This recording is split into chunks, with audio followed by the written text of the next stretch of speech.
Hello everyone and welcome to the Victoria Game Engine series. This is the first episode and today we're going to be focusing entirely on our Windows setup.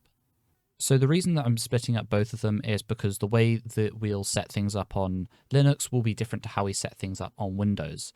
The two are slightly different because of the way that Windows doesn't have the standard library, but again, I'll be getting into the details of this in the Linux video, so you'll be able to understand it. In this video as well, I will be going over the details that you'll need to know.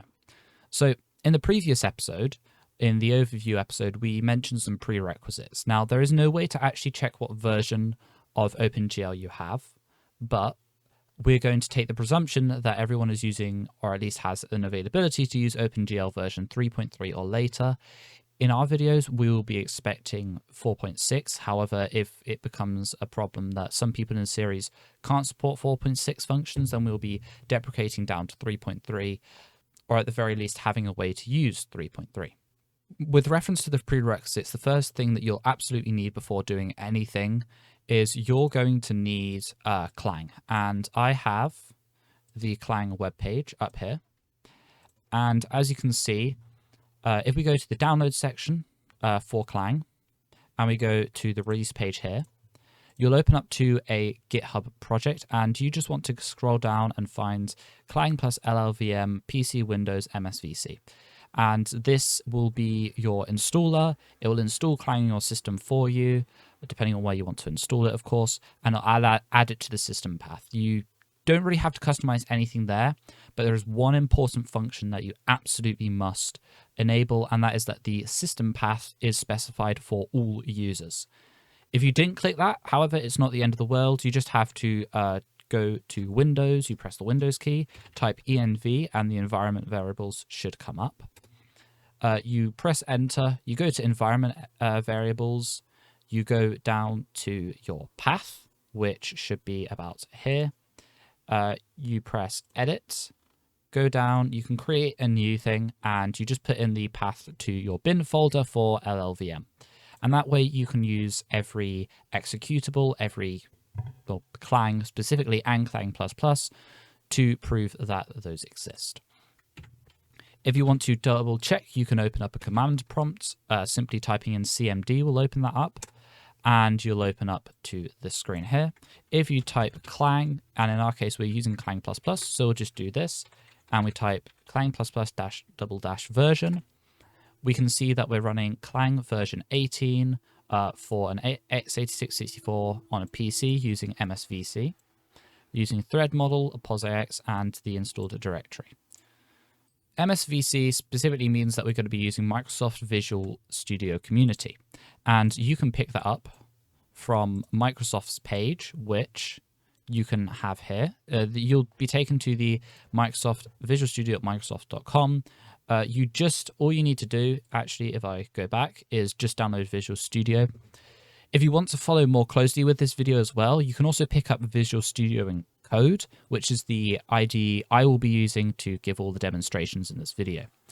Once you download that, you don't actually need Visual Studio itself, but if I open up my own Visual Studio installer, you need to grab the Visual Studio Build Tools package, go to Modify, and select specifically these options. You'll want MS Build support, C++ Clang compiler, the Windows 10 SDK, and the Windows Universal C runtime. You can get some of these other packages, but ideally you don't need all of those. So once you've got all of those installed, you will be more or less set up as far as it goes to actually be compiling things. One thing that we'll need that we're using the project that you also may have remembered from the 0th episode is GLAD. And as we can see here, you can just get the OpenGL specification. Those who are more aware will know that you can use Windows WGL, which will wrap the Windows-specific functions. But the way we're going to be doing this is we are going to just be using the normal GLAD extension loader, and we won't be relying on WGL to load all those functions because we will be setting those up in our own code. The only specific thing you need to select here is that you're on version 4.6, and if I scroll down the page, you can just hit this generate button. It will generate here, and you will just want to take the zip file. make sure that when you're getting these, that the glad.c and the glad.h and the KHR Windows platform are all contained in the same directory. That's just how we're going to be structuring it in code, so that's one of the reasons we will be doing that. Once we've got that done, you'll be able to actually start getting everything ready. So you will now need to open up your compiler and start doing some code. So once you've got Visual Studio Code open, if you're using GitHub, you'll probably have some Git attributes, a Git ignore, the license, the README, all of those will be included. But we've got the Visual Studio Code open and it's showing our welcome screen. You can just close this for now. And the first thing that we want to do is we want to go to new folder, create a folder called .vscode. And this is where all of our VSCode specific JSON files will go that control all sorts of things within VSCode itself. It's a way of us being able to have our own sort of tasks and build things, configure things as we want, rather than just running from, say, an executable. So once you've created that .vscode folder, we're just going to right-click here, create a new file, and call it tasks.json. And in here, I'm just going to copy and paste something. You don't really, you can just copy and paste this again from the GitHub repository. All of this will be available to you, of course. And all this does is it just specifies what version we're using, and it just specifies a single task. This is just the name of it and where it's going to be. It's going to be in our shell window, which is the inbuilt terminal for VS Code. For Windows, it's got a specific command. This is just because when we're on Linux, we will need a Linux specific command because the build system for Linux will be slightly differently created. And again, all of this is just sort of auto-generated things, and you don't need to really worry about what any of this does. So once you've got that out of the way, the next thing we're going to create is we're going to create a launch.json, if you can type correctly. And this will be where our two launch files are. As you can see here, again, specifies the version, and we have two configurations this time. Launching on Windows will be different to how you launch on Linux, as you can tell.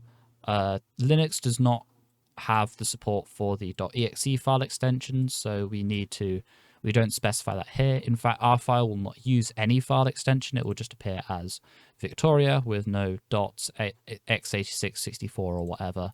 We're just keeping it as this. You don't really need to worry about any of this, and I will mention this in the Linux video for those of you who are potentially worrying about this not being mentioned in that video. The next thing that you'll want to set up is a settings.json file. This settings file is just some configurations for my own personal use, which is this to-do highlight tool. That's a VS Code extension. I'll leave a link to that down in the description, but it's a pretty useful tool for when you want to see when you need to-dos, hacks, notes, warnings, so on and so forth. You can configure them here, and I may well do that at some point in the series. This one highlights incorrectly when pasted in by default for some reason. If you just press Ctrl-Shift-P, like so, and reload the window, it'll highlight correctly. So that's all that done. Last thing to do before we're done with a sort of properties list is we need to create a new file and call it cpp properties. I'm just going to, again, copy paste this in. This is just some config stuff for, again, Windows or Linux. We'll be setting it up exactly the same. And it just sort of gives the IntelliSense within, or this package IntelliSense, some help. I've specified the C standard C11 and C++11. That is because we want to be using stuff from here fairly recently, not too recent. We may change it out to something like C99 or maybe something more recent if we find the need to. Again, these files aren't really that important if you just want to code, but these are just sort of quality of life features so that we don't have to manually be running things. So once that's all out of the way, we are going to go to not in our VS Code folder. We are just going to click here and we're going to select new file, and we're going to create that build.bat file we referenced in our launch. So the first thing we'll say in here is echo off. That just disables us from having all of the individual lines be displayed in the terminal. It also allows us to specify when to say something with echo so we can enable it. I'm also just going to add a comment using REM, which is Batchfile's way of allowing you to do comments or remarks, and we'll just let ourselves know what this file is about. The reason we want to do this is because I imagine that we may have some different batch files for building if we ever need to export somewhere like Android or iOS, and maybe we need a different way to export there. And this way it just lets us know what we're doing effectively. So for those of you who don't really know what batch files are, so the .bat files, they're Windows implementation for code that you would normally use in, say, your command prompt or within PowerShell, but instead you are doing it through this, which allows you to not only condense the code and prevents you from having to write up repetitive tasks, but also to have more functionality overall, as we'll see in a bit. It's just generally sort of like a helper tool and makes life a lot easier. So here we've just called set local enable delayed expansion. All that does is it means that we can always read the value of a variable, which is especially useful during a for loop we're about to program. It's really just generally helpful for us in this case. So again, that's it. It's not really a big deal. So the next bit of code we're going to do is we're going to look for and get all of the C++ source files within the project.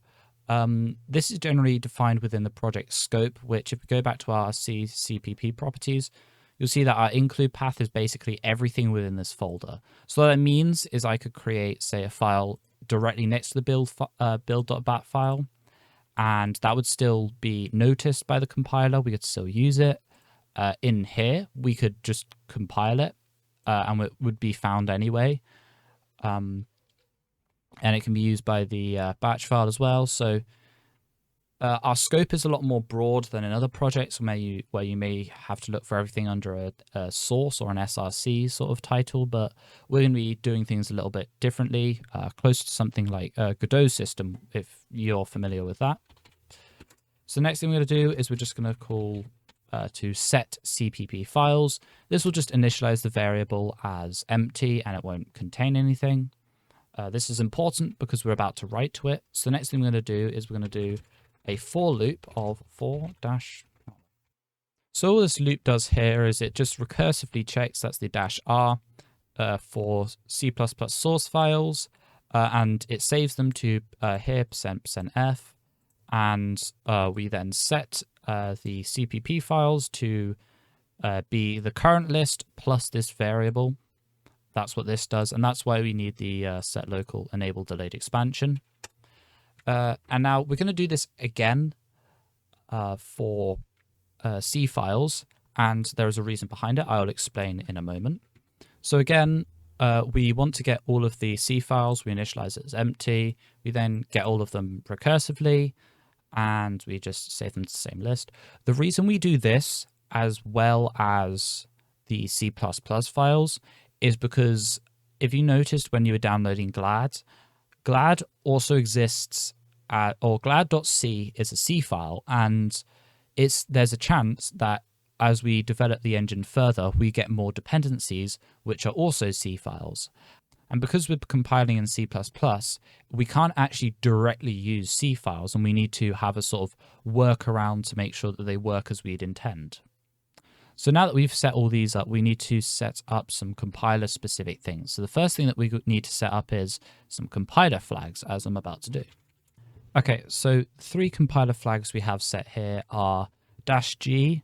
All that will do is that just says that we want to generate some source-level debug information. W all means that we're going to be looking for basically every potential problem, and -w error means that we always want to be including anything that is an error within the application. So the next thing that we want to do is we want to set up our include flags. So what we do there is we have only specified %cd%. What that does is that it will include everything at our current working directory. So everything in the file I have here, everything that exists in here and lower will be included within compiling the executable. We won't be including anywhere else. Normally you may see like a third-party include or an includes folder, but the way we're going to be compiling this, it means that everything will be compiled at once.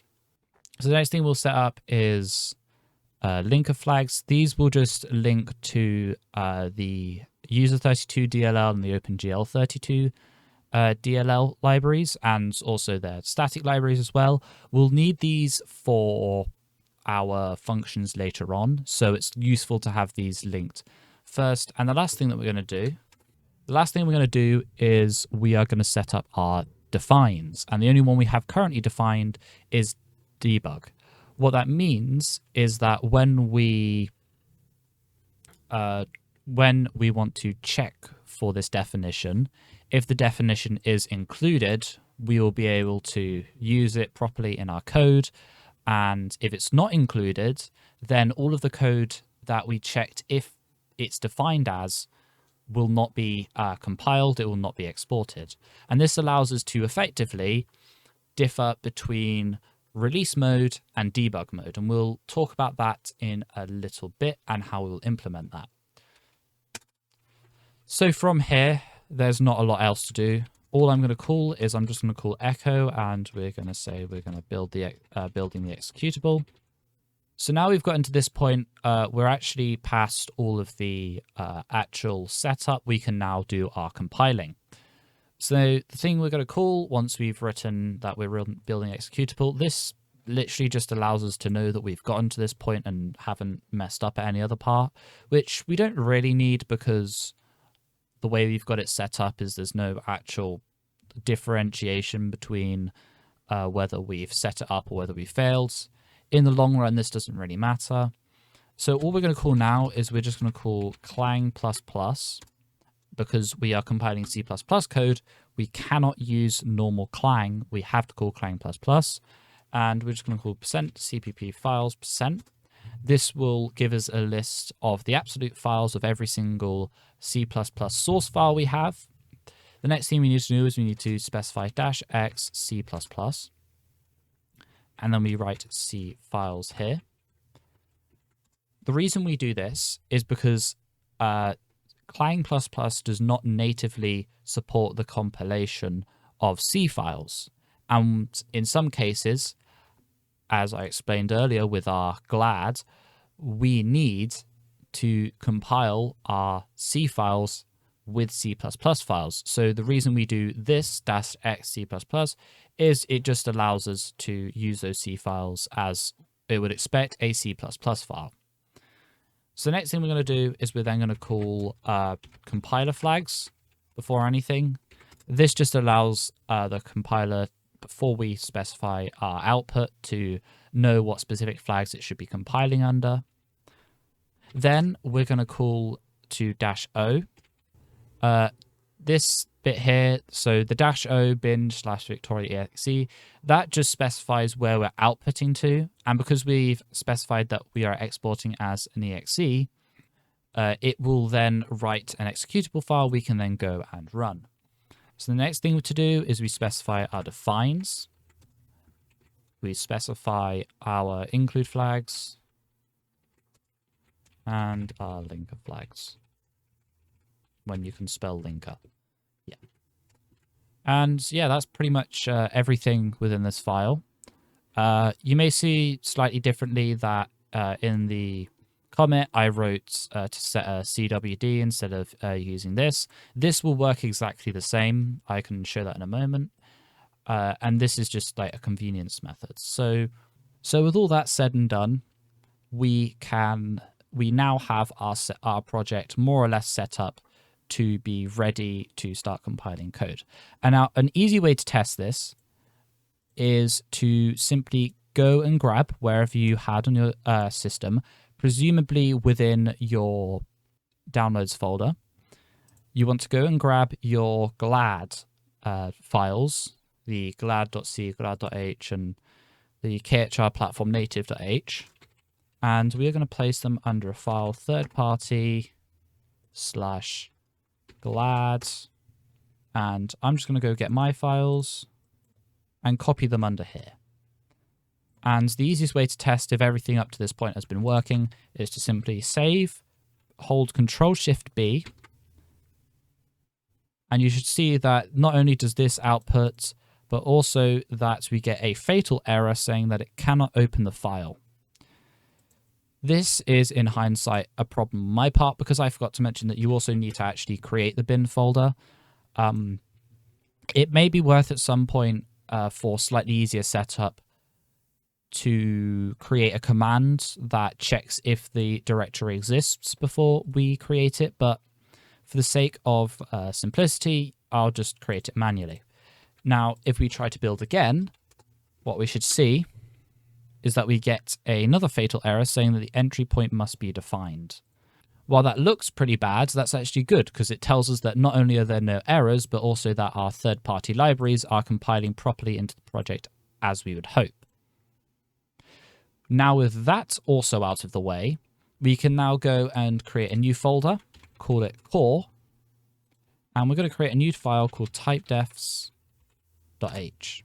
So for those of you who aren't familiar with header files, maybe you're new to C, C++, they are effectively a way of us to have a bunch of defined functions or structs, classes, whatever, in a file that is then actually has the code created within a source file that's compiled, but the header file itself doesn't get compiled because it doesn't need to.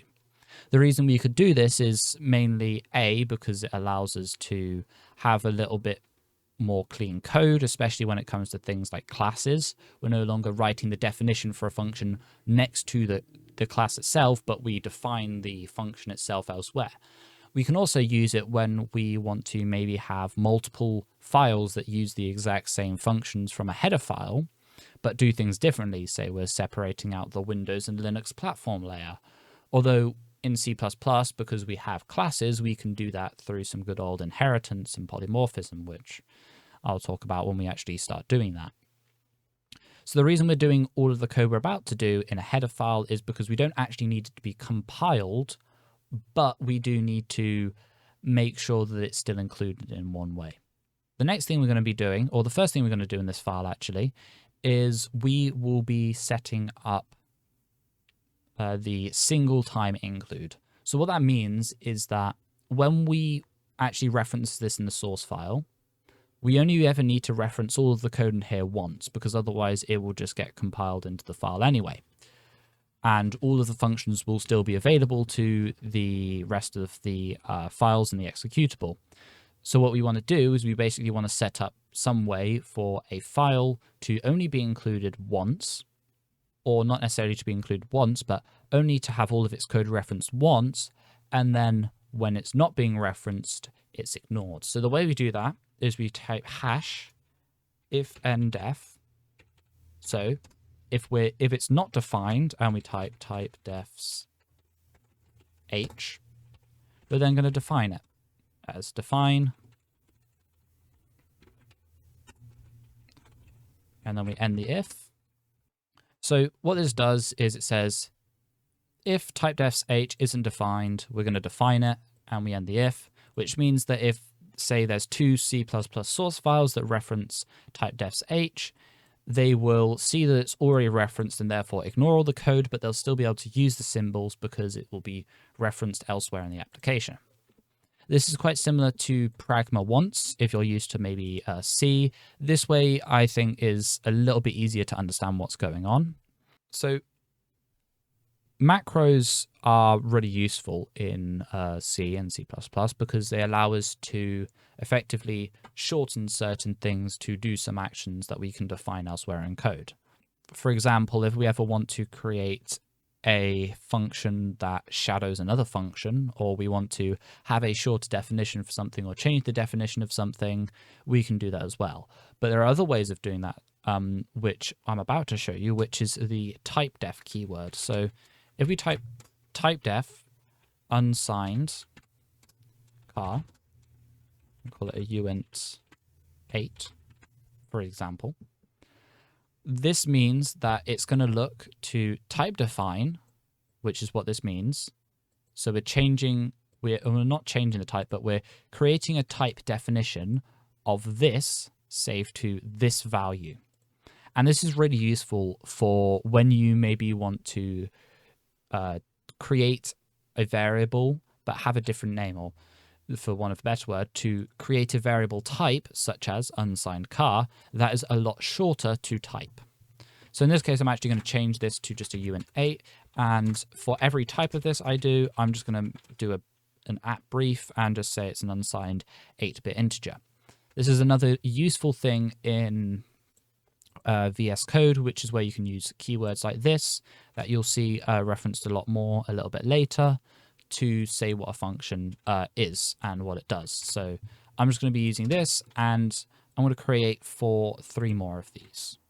So once you've got all those typed or just copy and pasted from the repository, I'll sort of explain why we're doing these types specifically. Generally across the application, we are going to need these quote-unquote exact width variables. What that means is that these will always have a fixed size, unlike something like an integer, which we'd normally use, which can either be signed or unsigned. In this case, we want to specify an unsigned type. So we want to have a bunch of these types from 8 bits, so only going up to 255, to 64-bit, which would go to a really big value. And we keep these here just because of that difference.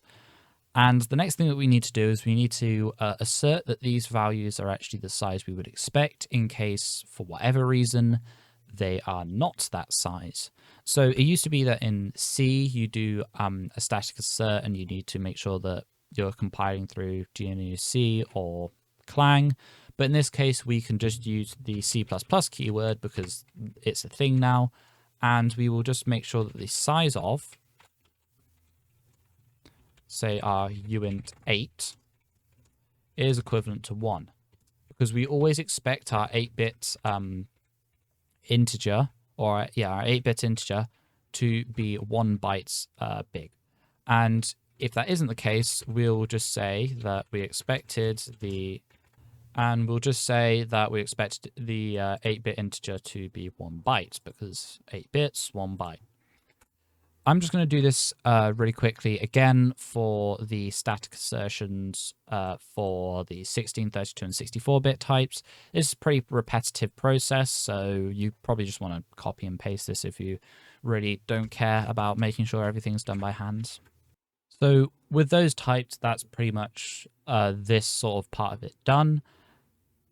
If you're wondering what a static assertion is and how it's different to, say, normal assertions you might have heard of, it's simply that static assertions happen when we're compiling. So if this isn't 1 byte, for whatever reason, maybe we accidentally changed it to a short, we'll get this error to appear because the compiler will say, okay, this isn't 1 byte, we need to change this. Of course, that will only happen when it's included somewhere, because again, it needs to be included in the source file to actually be read. Also, the size of macro, if you're not familiar, that gets the size of something in bytes. We will be using this for some arithmetic operations later on, so a little bit of maths will eventually creep in. So now that we've done this, we now want to do a little bit of platform detection. The reason we do platform detection is because when we're compiling, we're also going to have Linux, and what that means is that when we compile for Linux, we will have things that are specific to that and things that are specific, of course, to Windows. So we need to make sure that we know when we're using Windows and when we're using Linux. So the defined macro here literally just checks if it's defined, because sometimes you can't say in multiple line expressions like this, you can't just say if Win32 or this or this. It has to be defined like this. This is just part of how it's meant to be set up. And if this is defined, we're going to define the platform Windows as 1. And that just means that if we're evaluating an expression such as if platform Windows, well, platform Windows here will be set to true. Otherwise, if it's not on Windows, it'll be set to false and it just won't compile. Again, probably should have mentioned this a little bit earlier, but the define macro just creates a sort of constant. It's like a constant. It's a definition that can always be referred to. You can't edit this, so I have to redefine platform Windows if I want to change the value. And similar things sort of goes for most things. Well, pretty much every definition. Like I can't like change what typedefs.h is, even though it doesn't have an actual value. We just check if it's defined. But we can define it early to say ignore all of the platform. So the next thing we want to say is if not defined underscore Win64. So if 64-bit Windows is not detected, this normally means that we're compiling on an older 32-bit architecture, which we don't want to do because we've just used a 64-bit integer, and we will always expect that people are using Windows on a 64-bit computer. Of course, if we actually need to change this, then we can change it. But we can actually make it so that it doesn't use 64-bit if we're not on Windows 64. But again, we'll need to handle that differently. Here, we're just going to use a new macro, which is #error. This just means that when we're compiling, this is the error it will emit, and we'll just say that 64-bit Windows is required. I'm going to just end the if there. This if will just take this. The next thing we want to do is we want to do an elif. If you're used to Python, you'll know about this. And again, doesn't exist for general expressions, but it does exist for preprocessor macros for whatever reason. So here we've also defined if Linux exists, or so if we're looking at Linux or GNU Linux, either of these macros existing will mean that we are on a Linux platform, and therefore we can use Linux-specific systems. From there, we then just want to do one more else, because at this point no platform's been detected, so we don't actually know what we're trying to compile to. And again, it's just going to be another error macro, and it's just going to say that we could not detect the platform. So that's platform detection out of the way. It's relatively simple. We will need to probably go over it later if we ever want macOS support for compiling, or if we want to mobile support, PlayStation support, whatever we really need will be here.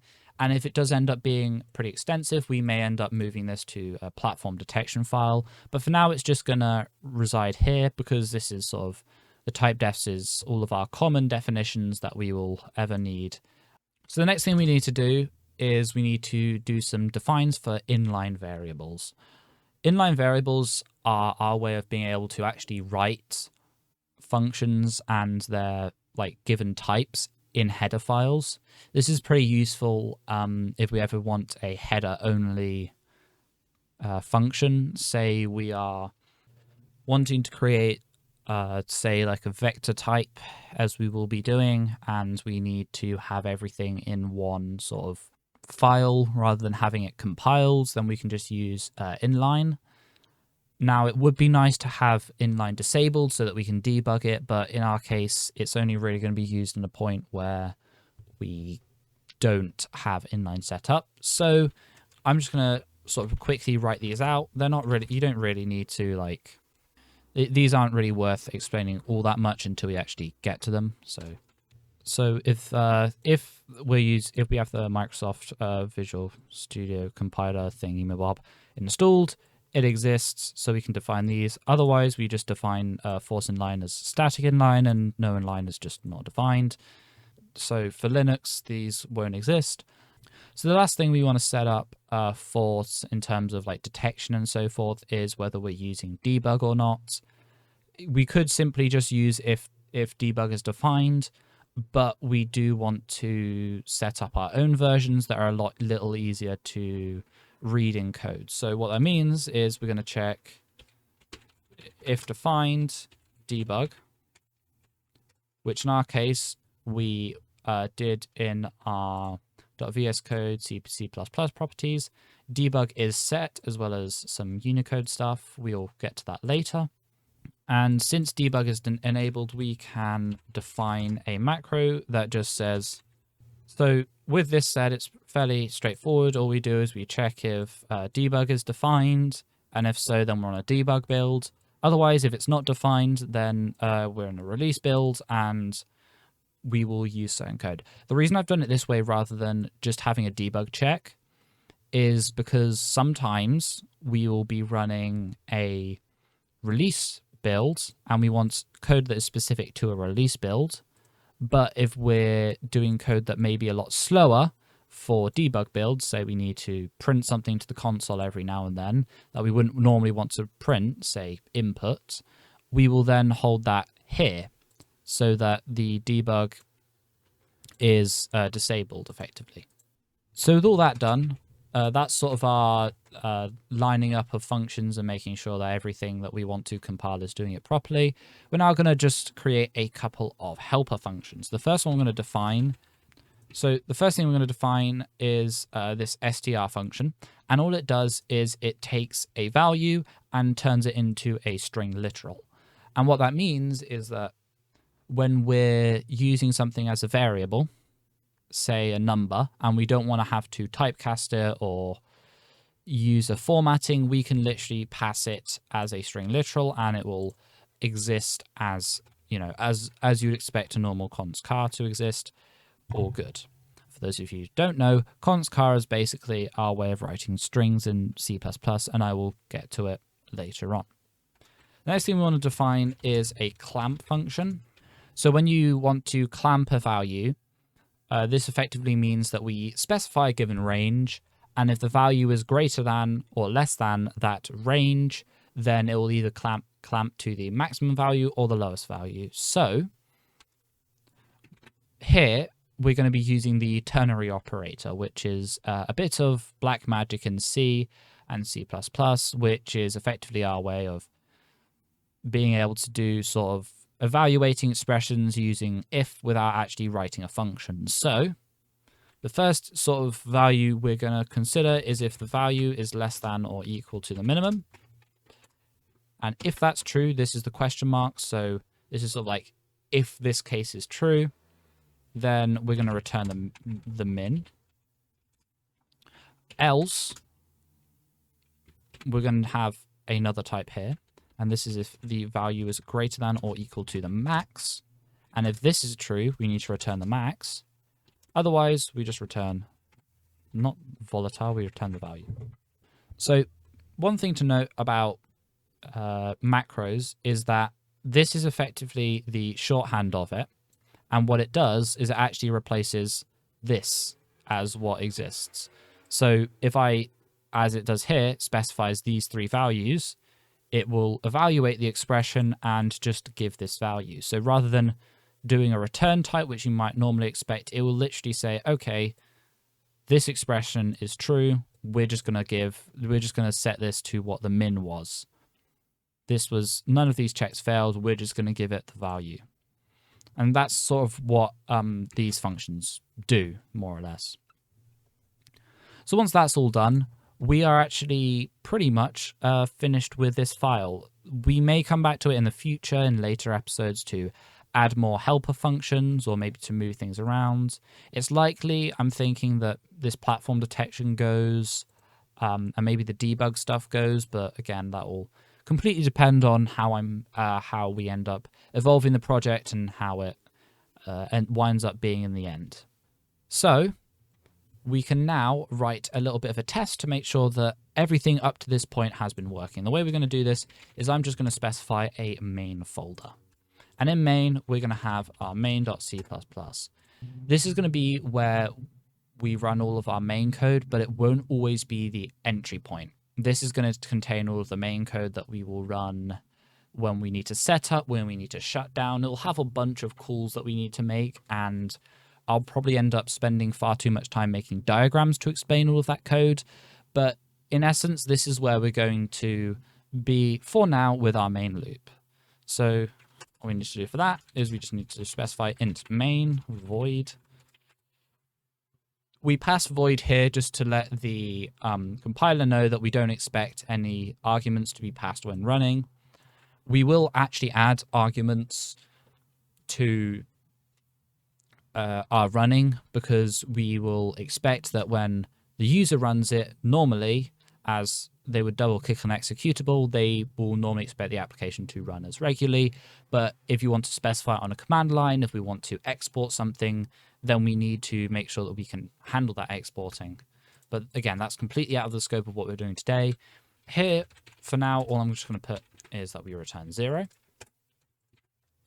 The main loop, if it returns 0, this is its success, which if you're used to code, you may expect that, returning 0 is false and therefore it failed, but 0 in the case of a normal application such as, or in the case of C here, will be success.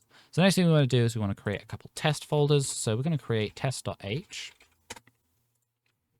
And from here, we're going to include our, from core, typedefs.h. We're also going to include the stdio. And actually, we're not going to include that. I'm going to create a void function, which is just print number. And we're going to pass specify uint32 x. So here we'll get a little thing telling us that the function definition isn't found. That's completely fine because we're about to create it.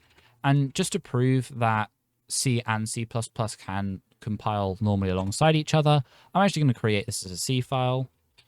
Remember to include stdio so that we can pull printf. Specify a %u there because it's an unsigned integer. I'm going to just put x here. And because it's a void function, it doesn't need to return anything. Okay, I stand corrected. You can't actually use .c files here because otherwise the type specifier here would throw an error. So we can only use C++ files. That, of course, doesn't matter.